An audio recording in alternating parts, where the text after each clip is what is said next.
What is up, guys? Welcome back to the channel. We do got some parts for our Project R1. This will be our first part 1 of the series. As you saw in our last video, we kind of did a damage assessment and you basically saw what was wrong with it. We did get some parts, so let's start going over what we got. All right, we finally got one of the engine bolts. Obviously this is the right side. You saw that that was missing. If you're curious, this is an M10X 1.25 fine thread, and I believe that the right side, which would be the throttle side, I believe it's 50 millimeters long. So if you need to try to get a replacement bolt, that will work. You could definitely use like a hex head bolt on here if needed, just because you have this collar that's right here. So as long as you have your washer, then you should be good. There actually is, on the other side, it seems like there is a hole. So if you get a bolt that's a little too long, you'll be okay, I believe, on that, from my understanding. So let's go over to the other side, because we did get some other stuff. I have a jack over here, and I will tell you why. So the bolt that was originally over here was this one, right? And these two bolts are exactly the same. Same exact size that I said earlier, fine thread, like stated. But this one is obviously has to be a certain length. You can see that it starts to go into the actual engine itself. So this has to be the perfect length. So I took this one that was over here and I put it over here because I knew that would be the perfect correct length. I did go to a hardware store and I got a bolt that was the same thread pitch. This one was actually a little bit longer, and I used some washers to actually space it out to get it to the correct length. Now, I believe, like I said on the other side, that this one does seem to have a hole. So if it is a little bit longer, that would be okay. I didn't know about that at first until I started actually feeling over here and installing it. But I'm not sure if this would actually fit in this hole over here. So the washers actually helped out to push it out so that when I had tightened it, it was at exactly where it needed to be, and it wouldn't be able to get stuck in there using a tool or anything like that. But like I said, guys, this one is very important. This has to be the correct length. I don't know if you have a bolt that's too long, if you try pushing it in, if it's going to screw up anything, but that's all set.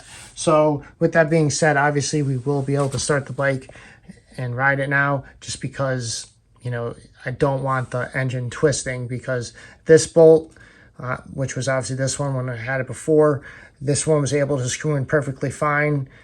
Same with the other side, but this one was actually, it looked like the motor moved a little bit, and I wasn't able to just literally plug the bolt in and start screwing it in. So what I had to do was, I used something like a jack, and I was using this just to hold this here, and I actually pressed this thing up on the engine over here, because you got to be careful. There's a bunch of things over here that if you lift it up too high or on the wrong spot, it could possibly break it.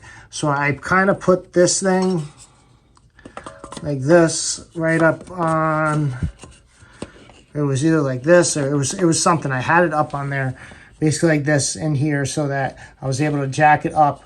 Actually, I think it was right against, let's see, how did I do this? Let me see if I can get this back where it was. Yeah, so I did something like that. And then obviously I had the jack to lift it up a little bit. I did have the bike on a rear stand, and it did move up the motor a little bit. And then literally I was able to pull this down like this. And then I was able to get the bolt into the hole, because it moved it just enough so that everything would line up perfectly. But since that's all buttoned up now, I did start to work on this clip-on. Now, here's one thing that I will say. Usually stock clip-ons, or any clip-on for that matter, is usually a one-time use. Once it gets bent, it's usually done for. I did try to actually bend this one back a little bit. I took the sledgehammer and I hit it once, hit it twice. It didn't really move anywhere. So then I whacked it really hard, and this is what happened. So that's what happened. It ended up breaking. You know what I mean? So long story short, if your clip-on's bent, you probably are not going to be able to bend it back. So you're just going to have to get a replacement, which will actually bring me to the stuff over here. So we got a good, perfectly straight OEM used part, which is awesome. I am super happy that we have that. It actually came with the bolt, which was cool. And we got one other thing. As I was mentioning in the last video, that I saw this and I figured out that it was for the horn. And we got exactly just that. So let's see if I can get this thing out. And the good thing is that it actually came with a bracket, which was good. So this will bolt on to the radiator bolt. That kind of goes in there. So you know what? I'm actually going to hook this up first. So let me do that now. I'm going to take out this bolt. This thing literally goes right through there. You can see the lip or the hole on here. Ooh, rest right on this part of the frame right here. And that will be an easy hookup. But actually before I even bolt it up, I think I'm going to plug these two in and put it onto here. So we'll do that now.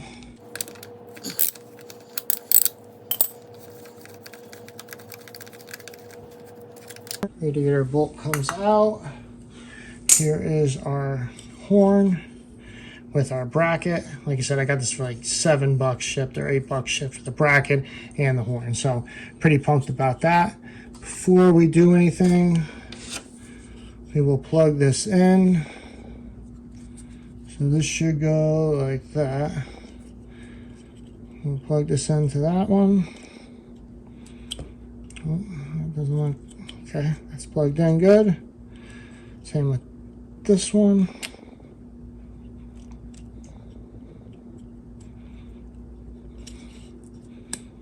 All right, those two are plugged in nicely. Now this will just end up going down in here. We'll keep our wire to the side. You have that little part of the frame that is sticking out to hold it, and the hole right here for the bolt. We will get our bolt, put this back in here.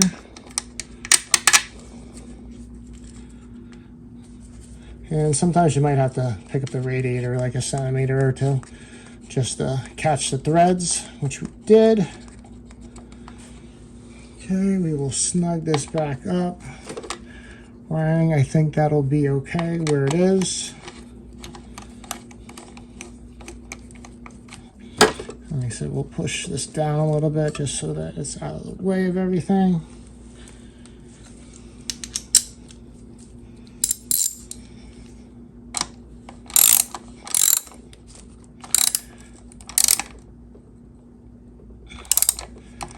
So we'll make this pretty snug while holding the bracket. Okay, cool. So that's installed. Let's go test the horn, make sure it actually works. Oh, Jesus Christ, that's loud. Okay, that works, good. Okay, cool. So that horn is functional, and for $7 with the bracket, dirt cheap, super cheap. So glad I got that. Okay, cool. So that buttons up that. That's all set. I think the wire is where it should be. Now what I'm going to do is next start working on the triple tree part and getting the new clip on because that obviously needs to be replaced. All right, so I did end up rerouting this cable. The way that it was actually against the radiator, and obviously the radiator is going to get hot, so I didn't want to do that. So I just took this off and wrapped it around here, and then obviously I can just button this up like that, but that should be good. It won't hit anything, and it won't be affected by the radiator. So next thing I want to do is actually get this clip-on off. I'm going to start by loosening this triple tree nut. This is a 36 millimeter. We'll loosen this up. Then next we are going to take off this Allen head and this Allen head because it attaches to the clip-on right there. There may be a little plastic cover on these. You might have to pop out if that is the case. I am broken, words unspoken. I'm afraid I'm drowning underneath. I got lost inside my feelings. Now I can't seem to find my way to breathe. Need you by my side. I can't sleep at night. Let's get lost in time. Leave it all behind. I can't get enough. Hope that I'm enough. Let me be the one for you.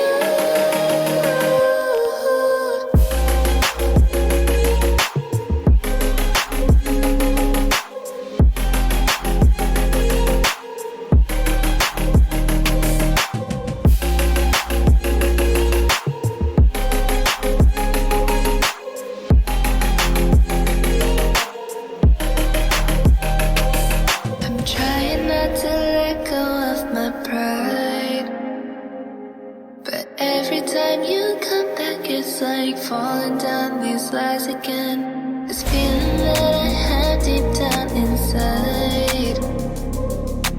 I just wanna be the one you need. And now I need you by my side. I can't sleep at night. Let's get lost in time. Leave it all behind. I can't get enough of that. I'm enough. Let me be the one for you.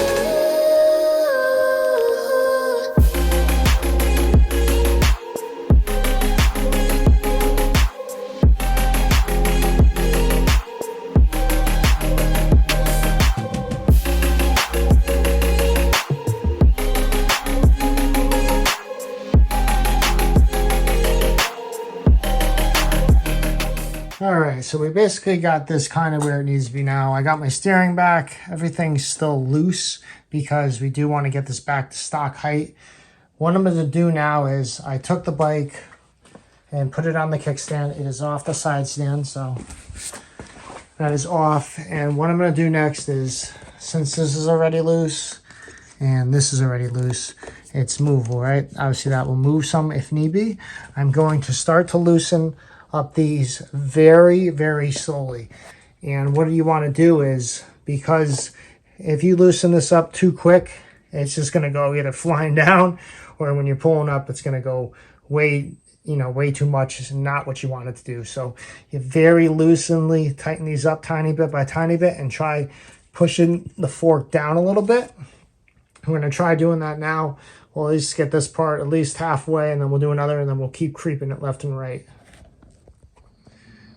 All right, so we got a little bit of a contraption going on here. We have obviously a ladder with a ratchet strap that's holding the frame here. And on the other side as well, right over here, we're making sure we're not crunching any wires. I loosened up both sides of the lower triple tree on both sides. Obviously on this side as well. And what I did was, since I don't have a center stand that would go on the top middle part in there, I just lifted it up as much as I could, and I started to use the rubber hammer and start tapping this. As you can see, this is almost there, not bad, but this side still has to go down a lot. So I'm gonna tighten this up just so that this doesn't fall, and then I'm gonna work on that side a little bit, try to get it even, and then we'll keep working from there. All right, guys, so we got this side exactly where it needs to be. It's kind of hard to see, but you just see a tiny sliver of the yellow fork. I checked on my other bike just to make sure, but basically I loosened these two pinch bolts 100% after I tightened up the other side because I got it up some more. Then, like I said, loosened these 100%. Then I just took the rubber hammer and started tapping this, and it went right into place. Obviously, don't go too far. You got to be easy, but if you have that tiny little yellow sliver, you're perfect. So now I tighten these back up. I tightened up this part. I'm gonna loosen up that and the other side and start hammering down with the rubber mallet on this side just to get this level with this. So here's a little trick. If you want to make sure that you have the correct height, I took a nickel and a penny and I put it up to my other bike to make sure. And if this is flush with the top of this thing right here where my thumb is, if that is flush 100%, you can kind of see it like that. If that is flush going across, when you move your finger to swipe across, and it isn't, down too much or high, then you know that's the perfect one. The reason how I found it out was, like I said, I went to my mint one over here, and I said, okay, let me get like a quarter and a penny. So a nickel and a penny seems to be the perfect amount that you'll need as long as this is flat going across. All right, so we loosened up both of these bolts on this side and the other side. These are nice and tight, same with the other side. Now I'm actually gonna get this down because I'm going to torque this head stay bolt to anywhere from 82 to 85 pounds. The manual called for 85, so we're gonna basically go right there or right in between there. So I torqued everything up, torqued this part, torqued this bolt, the pinch bolts, everything's all torqued, even the little Allen heads here. So this is all good to go. I'll actually go start the bike now just so you can hear it. Obviously the carbs are dirty, so it's gonna only sound so good, and we have this crap slip-ons or whatever the heck that is. But yeah, let's go start it up real quick. So what's interesting is that the bike will idle fine, but when I give it gas, you'll see that and hear that obviously that the carbs are, you know, they're dirty, so they're kind of crap. So let's go fire it up. Get our choke going.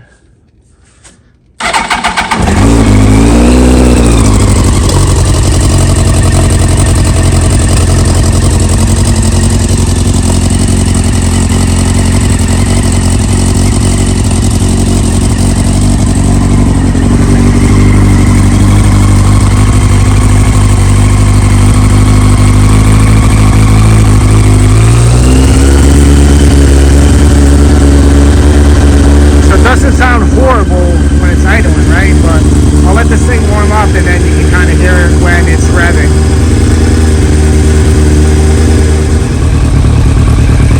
Alright, so it's kind of warmed up now. I think we're at like 100 something degrees. 131. It's basically not exactly warmed up, but here when I try to give it some gas, if I give it a little bit of gas, it works decently. A little gas ain't too bad, but so the carbs are definitely dirty, as you can hear.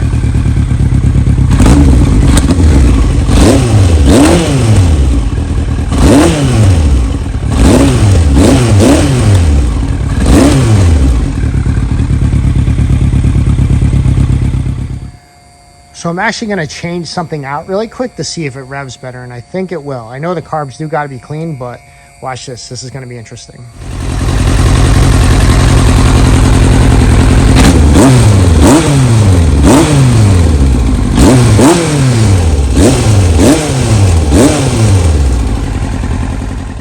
All right, we're back in the garage. So you're probably wondering, what did I change? Because obviously it sounded a lot better. It's not perfect yet, but it obviously revs a lot better, as you can tell. So of course, I'll clean the carbs. That will be the next thing on the next video. But there is something that's very important to these bikes in particular, especially the carb models, in my opinion. And it may be for the 0203 as well, but I gotta say, I think it may be a different part number. But anyway, what I changed was this relay right here. This is basically a starter relay. It controls spark and stuff like that. And sometimes these relays, they do crap out. I remember that I had an R1, basically same year as this. It was a carb model, and it would start and it would run great. But once after riding it for a couple minutes, the bike would just shut down. Even if I had the throttle pinned in gear, it would just die out, like it would bog out. But I would come to a stop and I would be able to basically start it up again. It would take a little bit, but I would be able to get it back started. I would start going for maybe a 10, 20 seconds or something. Same thing, it would die right out. And what that was, it was this relay. I'll go show you what the relay is, or at least the part number on it. So it's a 5EB81950-20. So this relay is very important because without a good working relay, this bike will not run right, even if the carbs are synced and cleaned 100%. And the way that I learned that was I ended up swapping the relay on my good bike to the bike that I was working on at the time, and it ran perfect and never shut off, you know, obviously without, you know, stalling it. But it revved fine and idle fine all day. I could let it idle for 20 minutes, no problem. But that relay is very important. So if you're positive that you got your carbs clean and they're all synced and they're good to go and the bike is still running like crap, there is a good chance that this relay may be bad, even though the bike starts and it still runs. Of course, considering, you know, that the jetting is right and everything else is where it's supposed to be, more than likely it is that relay. But all right, guys, I think that's going to do it for the video. Make sure you guys stay tuned. I'm actually going to try to see how this plastic is all sunburnt out.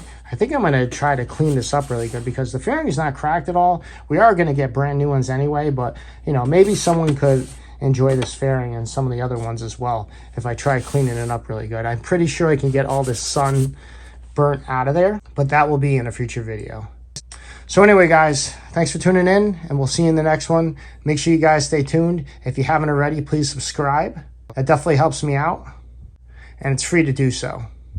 I appreciate the support, guys, and we'll see you in the next video.